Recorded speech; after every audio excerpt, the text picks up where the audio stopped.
Hey, what's up guys? Welcome to my complete and updated Kokomi guide. In today's video, we're going to be talking about one of my favorite characters who my opinion on has drastically changed since she first came out, and that is Kokomi. Kokomi is a strong Hydro healer who can either support your team from off-field with her Hydro application and healing, or also be played on-field, dealing damage inside of her burst while also healing your team and applying Hydro. Because of that, she's someone who's very useful in many reaction teams, and who only got better as new characters and new reactions like Dendro came out, and with her rerun banner here in the second half patch 3.0, I believe it's the perfect time to make an updated guide. In today's video, we're going to be covering everything you need to know about Kokomi regarding her best builds, playstyles, and teams, and just give you guys everything you need to know about this character. Before we begin, I do want you guys to know that I do stream most nights on Twitch, link in the description if you're interested, and with that being said, let's get into it. Alright, so the first thing we're going to do is actually talk about her talents and just give you guys general tips about how to use her, how her abilities work, and then we'll get into why Kokomi's strong, dive into her different playstyles, and then cover her builds. First of all, your elemental skill, Kuragi's Oath, is an ability that will summon a jellyfish on field that applies Hydro around it, deals a bit of Hydro damage, and also will heal the active character. Something to note with this ability is once you place it, you cannot move it, so it's not like Oz where you can recall it, it just stays there and then will damage around it and heal around it. Because of that, you want to make sure you are fighting around your skill, around the placement of the squid, to get its value. Regarding this ability, its damage isn't that high as it scales on your attack, and that's not typically what you're going to be stacking, but it is still something. And then what's nice about it is that it actually heals a pretty decent amount. In fact, while you don't typically pick healers based purely on how much they heal, but also on what else they can provide your team with, the healing from Kokomi's skill is enough to just passively heal whichever party member is out on field. This ability will last for 12 seconds on a 20-second cooldown, which is nice, but it can actually get 100% uptime. You can make sure the duration is basically permanently having this jellyfish out on field when you combine your skill with your burst. The reason for this is because once you use your elemental burst, one of your passive talents will actually refresh the duration of your skill, of your Kurage, if it is on field when you use your burst. Because of that, it is typically going to be essential in an optimal rotation when playing Kokomi to make sure to use your elemental burst while your skill is still active. In order to refresh its duration, give it another 12 seconds on only a 20-second cooldown to make sure you have your Kurage out 100% of the time. This means that when you're playing Kokomi purely as a support, using your skill and swapping out, you want to try to swap back into her within this duration to refresh its cooldown. With that said, what your elemental burst actually does is buff her attacks, give her an additional scaling based on her HP that will deal more damage and also heal more. On top of that, it buffs your elemental skill, and as you can see, the scaling here is pretty decent. It's not enough to make Kokomi purely a main DPS, but it does give her enough to where you can play her on field as a driver or auto attacker, enabling powerful reactions like in an Electro Charge team where your off-field supports do a lot of damage, but your Kokomi does a good amount as well while applying Hydro and healing everyone. Because of that, this playstyle is pretty good, especially when you consider the fact that you can also like heal enough to proc the Ocean Hued Clam set, which we'll talk about later, and buff your team with a weapon like Thrilling Tales or Hukushin Ring, which again, we'll talk about later. Your burst has a 70 energy cost, which means you want to make sure you have enough energy recharge with a 10-second duration on these buffs and an 18-second cooldown. Something to note is that these buffs on your attack is an additional scaling on HP, but your normal attack like talent and the scaling on your attack initially still matters. So it's going to be this scaling plus this what you get on your burst, which means both of them are going to be worth leveling, and you do have somewhat of a split scaling, with HP typically being more optimal to build, but again, we'll cover that in the artifact section. On top of that, another crucial part of Kokomi's kit is going to be the last two passives, which I haven't talked about. What these do is basically give Kokomi more damage based on her healing bonus, increasing the scaling of your normal and charge attacks inside of your burst based on 15% of your healing bonus. Because of that, building healing bonus on your circlet will not only give you more healing, but also more damage. On top of that, something you need to know is that Kokomi typically can't crit because you lose 100% of your crit rate, but what you gain in return is 25% healing bonus. This is nice for your healing, and it does also give you some damage inside of your burst thanks to the other talent we talked about, but not being able to crit is obviously a big weakness. With that said, Kokomi technically can crit if you build over 100% crit rate, but while that is fun and it's something I like to do just, for fun, it's obviously not recommended. Because of that, you're typically not going to be critting, which is a downside, but Kokomi does make up for it by being a powerful support in many different ways, which we'll cover. Before doing so, I do want to say that Kokomi is someone whose talents are all pretty important to level. Your skill is what you focus on as a off-field support, but if you do run her on-field, utilizing your burst and your normal attacks, then obviously those are important to level as well. So it depends on your playstyle, but don't neglect your talents or leveling Kokomi, which is also important since she scales on her HP. Now with all that out of the way, let's talk about how to play Kokomi and how to actually get the most value out of her abilities and show you guys a few example rotations so you can truly understand her different playstyles. Well, first of all, this video is going to be mainly split into two different builds or playstyles. One of them is going to be the sort of go-to, the more common healer build, where using Kokomi as a healer will also apply a good amount of Hydro from off-field through her Kurage, which is her elemental skill, that you can reset from your burst and then not have to worry about too much else. The reason why this works is because you don't need to spend a lot of time on Kokomi, and it gets the job done. You apply Hydro, you heal your team, and you also can buff them through a supportive build, like a supportive artifact set and weapon, which we'll cover in the next section. This is a build that is very good even at low investment, and capitalizes on her role as a Hydro healer, which is crucial to many reaction teams like a Freeze team, or a new Bloom or Hyper Bloom team with the new Dendro reactions. Now, another way to play Kokomi, other than that purely supportive / healer role, is to use her as an on-field auto attacker, a driver, or what most people would typically consider a DPS, where you're just on-field auto attacking inside of your burst, doing a pretty decent amount of damage, but especially applying Hydro rapidly and enabling certain teams and supports who can deal a lot of damage from off-field. A good example of this is a Taser team where you run, for example, Fischl and Beto, who can do a ton of electro damage from off-field while your Kokomi is on-field auto attacking. The reason why you use Kokomi in this type of team is if you need a healer and want to fill in a 2-in-1 for a driver, a auto attacker, both with your Kokomi. While Kokomi's personal damage isn't the absolute highest, and for example, there's other characters you can use like Sucrose that can give you more offensive capabilities, Kokomi's damage is decent, especially when you consider the Ocean Hued Clam set that can actually give you an extra instance of damage, and definitely does add up because she is, as I said, both your healer and someone who will be giving you some more damage. On top of just that, I believe Kokomi is someone who's very prevalent in the new Dendro meta to constantly spam Bloom, create a bunch of Dendro cores that you can then either Burgeon or Hyper Bloom, where Kokomi gets a lot of value as both a Hydro applier from off-field and also a healer. For those reasons, I believe Kokomi is a very good unit, in my opinion a good pull, although it does depend on what Hydro characters you already have and what teams you plan on using.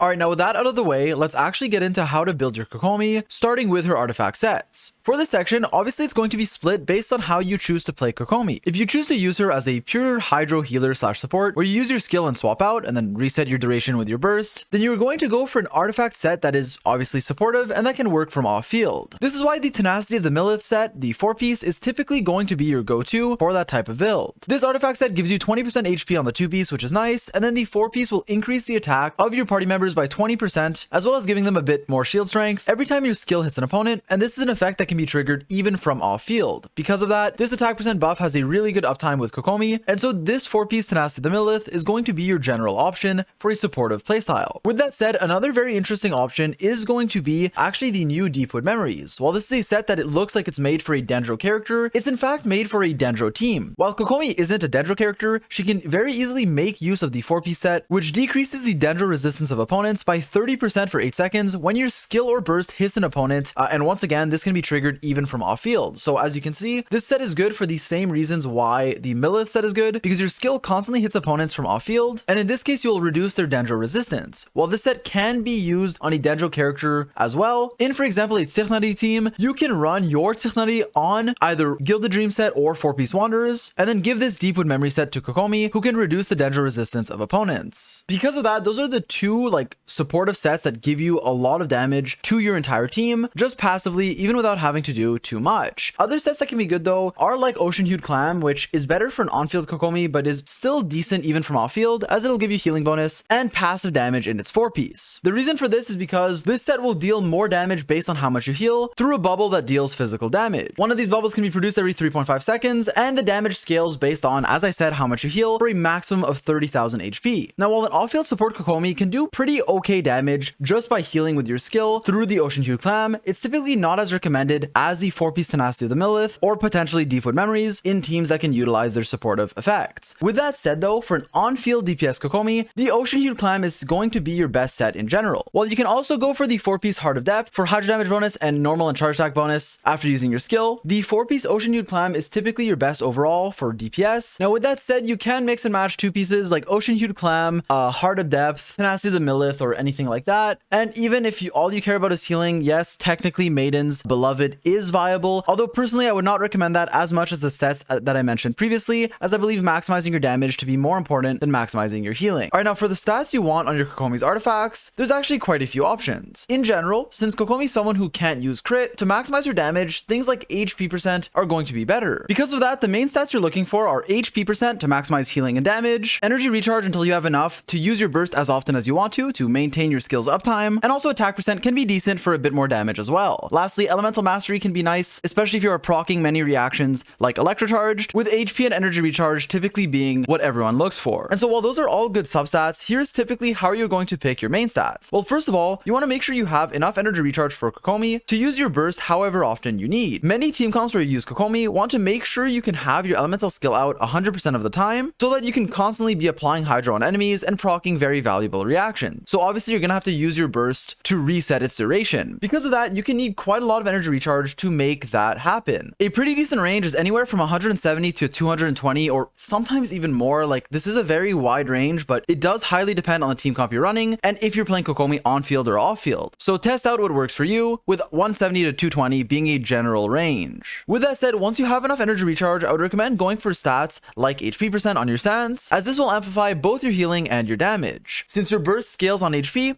will obviously be the go-to for an on-field Kokomi's damage and will be better than attack. For an off-field Kokomi, while your elemental skill will be your main source of damage and that scales on attack, an off-field build typically focuses more on healing and supporting, so it oftentimes still recommend going HP to heal your team more, but attack can be viable. In general though, unless you need energy recharge, HP on the sands is what I recommend, with a hydro damage bonus goblet to maximize your damage, or HP if you just want healing, and then your circlet can be more flexible. Generally, healing bonus is going to be the go-to, as it's good for your healing and your damage thanks to your passive talent, and is also a stat that you can't get on substats. So let's say you want healing bonus and HP percent, getting a healing bonus circlet with HP percent on the substat is obviously going to be better, as if you have HP percent on the main stat, you can't get healing bonus on the substat. Because of that, I really like healing bonus on your circlet just overall, but HP percent can also be a viable option. The only thing to add is that if you are off field and you want to maximize your damage, attack percent can be favored, but still typically I do recommend a healing build. Moving on, let's talk about what weapon you want for Kokomi. Well, first of all, as with the rest of this video, this is going to be split into two main sections, one for an off-field support and one for an on-field Kokomi where you're focusing more on your personal DPS. First of all, for a more supportive playstyle, there are a few good options. The Thrilling Tales of Dragon Slayers is the go-to recommended option for Kokomi, as it's a 3-star that everyone can refine for free, has a surprising amount of HP on the substat, 35% at level 90, while also having a really good effect. While typically you can run this weapon at even level 1, for Kokomi it's recommended to level it up, as the HP is actually going to be relevant. On top of that, its effect will give any character on your team that you swap into after her 48% attack for 10 seconds. This can occur once every 20 seconds, so you can have a really good uptime on this, and it can be a really important buff in certain teams, especially if you're running a hyper carry. A good example of this is if you're running a freeze team with someone like Ayaka, where Ayaka is someone who's going to be doing most of your team's damage, to where giving her that bonus attack percent, and a very large amount of attack percent at that, is going to be very relevant. Because of that, this weapon is insane for a supportive Kokomi, and definitely the one that I typically recommend. With that said, there's other good options. First of all, the Hakushin Ring is another weapon that I really like if you are running Kokomi in Electro team. While this is typically going to be more relevant in teams with like 2 Electro characters like Beidou and Fischl, even if you're just running 1 Electro support, this can be good as long as you're consistently proccing Electro reactions for a few reasons. Well, first of all, this is going to give you elemental damage bonus to the elements in that reaction, and buffing your Electro carries is actually a pretty big deal. In an Electro charged or Taser team, buffing both Hydro and Electro is really good, and in, for example, a Hyper Bloom team, assuming you're occasionally proccing Electro charged, this buff is going to be pretty relevant. In general, it is comparable to Thrilling Tales, it just depends on which teams you're running. Thrilling Tales is going to be better when you're buffing like one specific character, or in like a freeze team or something, whereas Hakushin Ring can be favored with multiple Electro characters or in Taser teams in general. I do want to say though that with Hakushin Ring, you get energy recharge, and a lot of people tend to not have enough ER on Kokomi, so getting some from your weapon is going to be a pretty nice bonus. Do keep in mind though that if you are using this weapon to buff Fischl, you might have to recall your Oz, recast your skill to make sure you're actually getting this elemental damage bonus because of the way Oz works and snapshots buffs every time he is summoned. Also, I wanted to mention that the Prototype Amber is another viable option, as it gives you HP and energy on the effect. With that said, it's not going to be as good as the Thrilling Tales typically, as unless all you want is energy, the attack percent from this weapon is usually better and will contribute to higher DPS overall, but Amber is a viable option. For Kokomi's personal DPS, I do want to start by saying that Thrilling Tales is still good because of the HP that it gives you, and for example, when you compare it to your other free-to-play option, Prototype Amber, while yes, you get a bit less HP on the stat, it's really not that much, only a few percents, to where the offensive effect buffing literally any other character on your team is going to be more relevant. As mentioned earlier, the Hakushin Ring is also a good option in a Taser team where your Kokomi can be played either on or off field, depending on the characters that you are running in your team, but if you are on field in an Electro team, Hakushin is going to be good for your Kokomi and your team's overall damage. Lastly, for the Everlasting Moonglow, this this is Kokomi's signature weapon, the donut weapon, which is the best for Kokomi's personal DPS if that's all you care about maximizing. With that said, sometimes it can even be better to buff certain characters with thrilling tales, even when you are using Kokomi on field, depending on what teams you're running. Everlasting Moonglow is good for Kokomi, so if you have it and want to maximize your damage, definitely use it, but it's not a weapon that I recommend pulling for. Lastly, before moving on, I did want to quickly talk about Sacrificial Fragments,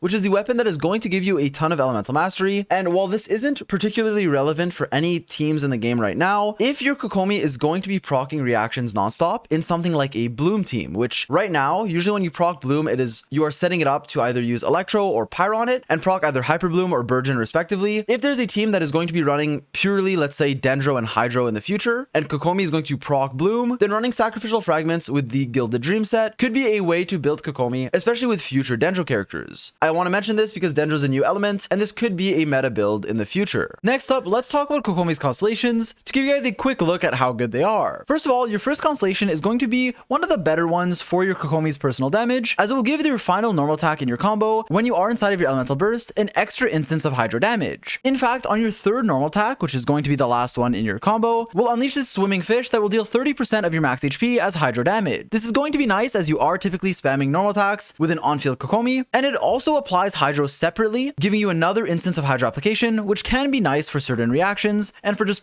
applying more Hydro. With that said, this is a constellation that only affects a on-field auto attacker Kokomi in a team that supports that, so do keep that in mind. Your second constellation is a pretty unique one that will give you more healing for your characters who are 50% or less HP. What it will do is increase the scaling on your Kurage's Oath, which is your skill, by 4.5% of your max HP, and also give you more healing on the attacks inside of your burst. Now, while yes, more healing can be useful, in general, it's not really needed since Kokomi, when built properly, will heal enough, where I personally wouldn't recommend going for C2, as again, getting a bit more healing isn't particularly necessary. C3 and 5 increase your talent levels as always, which aren't that important, and your C4 is a pretty unique and nice one that will increase your normal attack speed inside of your burst and also restore energy for you. Normal attacks giving you 0.8 energy occurring once every 0.2 seconds, while also increasing your attack speed is actually going to make it a pretty nice constellation, making her more comfy and fun to play, but again, not a needed one. Lastly, your C6 is going to basically skyrocket your damage inside of your burst by giving you a 40% Hydro damage bonus for 4 seconds when your normal charge attacks heal or would heal any of your party members that have 80% HP or more. This is basically always going to be the case unless your entire party is low HP, but at that point you're going to heal them anyways and then get the benefits of this constellation. 40% Hydro damage bonus is good. It is a nice increase in damage, but for a C6, it's not the biggest one. So overall, I'm not like too impressed with their constellations, although there are some okay ones. In general though, Kokomi is not a constellation dependent unit, so you shouldn't feel forced to pull for them. Moving on, let's now talk about what teams you want to run Kokomi in. While being a really good off-field Hydro support or an on-field driver gives Kokomi a wide array of team comps. First of all, let's talk about freeze teams. Kokomi is usually going to be the premier option for combining your Hydro Applier and Healer role into one character, this sort of 2-in-1 that can apply Hydro and heal your team for a freeze comp. Because of that, you typically will run Kokomi in freeze teams like this one, where you have an Anemo carry like Ayaka or Ganyu or honestly any other cryo carry, and then an Anemo support and a cryo one. Ganyu and Ayaka are the two that are sort of in the meta right now, especially Ayaka, where you run this team format, a cryo carry, and then Anemo support, a cryo battery, and then a Hydro option. And while yes, you can use someone like Mona, and then a cryo healer like Diona if you need one, Kokomi offers this sort of 2-in-1 that is really good, on top of also buffing your team with a supportive build that can give you a lot of attack percent, which is very valuable in these teams. Because of that, I believe freeze teams are some of Kokomi's best, and definitely one where you should put Kokomi if you have her. Moving on, you can also run Kokomi in Electrocharge teams, also known as Taser, where Kokomi can be the on-field auto attacker, the driver of the comp applying Hydro, while your off-field supports like Fischl and Beto apply a ton of Electro. Because of that, you're constantly spamming Electrocharge, have a healer with Kokomi, and are also dealing really good damage overall. On top of that, something to note is that you can run an Anemo support like Kazu or Sucrose, who can swirl both Hydro and Electro in this team, and greatly buff your damage through their passives and the Verdescent Venerer set. Because of that, Taser teams have always been some of my favorites, and the Kokomi Taser variation is a pretty good one. Moving on, for the Dendro reactions where you can run Kokomi, these will obviously revolve around Bloom. First of all, for Hyper Bloom, we're using Dendro, Electro, and Hydro together. Kokomi is really good as she applies Hydro from off field while also healing your team. What's also nice about her is that not only will she be, applying enough Hydro to create those Dendro cores, proc the Bloom reaction that you can then explode with an Electro character for Hyper Bloom, or a Pyro one for Burgeon, which we'll talk about later, but since she doesn't apply Hydro too fast, she won't remove the Quicken aura from from enemies, which means that you can also proc reactions such as Aggravate while also hyper blooming. And so because of that, many Dendro teams that want a Hydro option that can also be a healer can use Kokomi. This is also another reason why I personally like using Fischl and Kokomi together instead of like Kuki as your Electro healer, as running a Hydro healer lets you run a really powerful Electro support with Fischl or Beidou. And so because of that, Dendro teams in general where you are proccing Quick Bloom or Hyper Bloom, Kokomi can be good in, and the same can be said with Bloom in general. Let's say you want to run only Hydro and Dendro characters, although there isn't really a good Bloom team out right now. I suspect there will be in the future, and Kokomi can be good for that. Obviously, since Dendro is a new element, many of these Dendro teams will get better in the future as a lot of new Dendro characters are still yet to be released, but I'm sure Kokomi, whenever you need a Hydro in that team that doesn't apply too much Hydro, that can also heal you from off field, will be a great option. Moving on, some more obscure teams include Sukokomin, which I'm not going to explain, but I'll link a video down below where you're basically just constantly swirling everything and doing pretty good damage, and also like vape teams where Kokomi's on field and you have Shangling vaporizing with her, but I don't personally recommend this team over like a running Child or something here as you already have a healer with Bennett, but this can work, especially with C1 Kokomi that gives you more Hydro application. Now lastly, what I'm going to do is include a showcase of my Kokomi in the new Spiral Abyss, showcasing a Hyper Bloom Kokomi team where I'm pairing Kokomi with Fischl, Kazuha, and my Dendro main character. My Kokomi's on a pretty standard build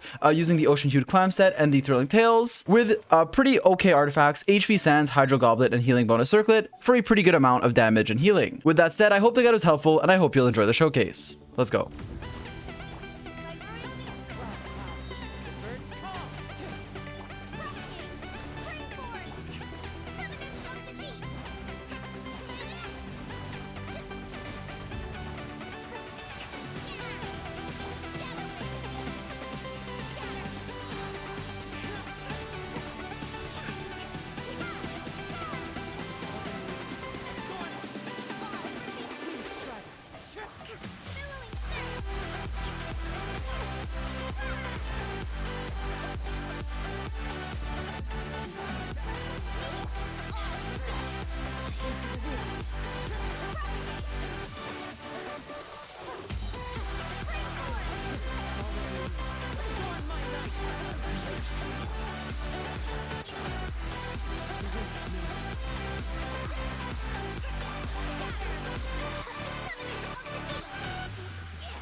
To the wind.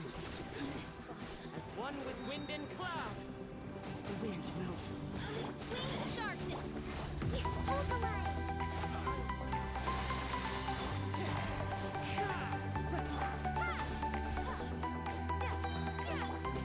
Wind strike. Hold the line. Adorn my night. Springboard.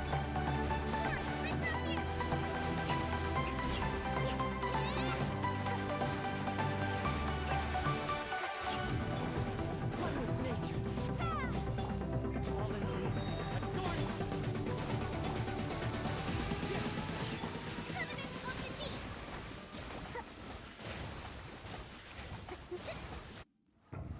And so yeah, that's about it. My honest thoughts on Kokomi is that she's a really good 5-star who shines as the meta option in many different reaction teams. Do keep in mind there's a lot of really good 5-star Hydro supports already out there, so if you already have a bunch, you may not need another one, but Kokomi's really good at combining the Hydro supportive role and the healer one as a 2-in-1. On top of that, I'm just a big fan of her playstyle and design. As you can see, I have been Kokomi fan for so long now, and so I do really like this character. She's someone whose strength has increased over time with different teams that we found out, and new reactions, builds, and stuff that all came out since her release, as well as just being a good unit overall. This is therefore a more positive review than how I felt about her when she first came out, and so I do really like Kokomi. With that said, I hope this guide was helpful. I know it was a bit delayed. It should have been out like a week ago, but complications. So anyways, stay tuned for a bunch of new videos coming out soon. Kachin guide and a Dendro teams video are planned as well. Anyways, this video is getting pretty long, so I want to leave it at that. If you're new, feel free to sub and stuff. Leave a like if you want because it does help me out. And with that said, I hope you enjoyed, and I'll catch you guys in the next one. Peace.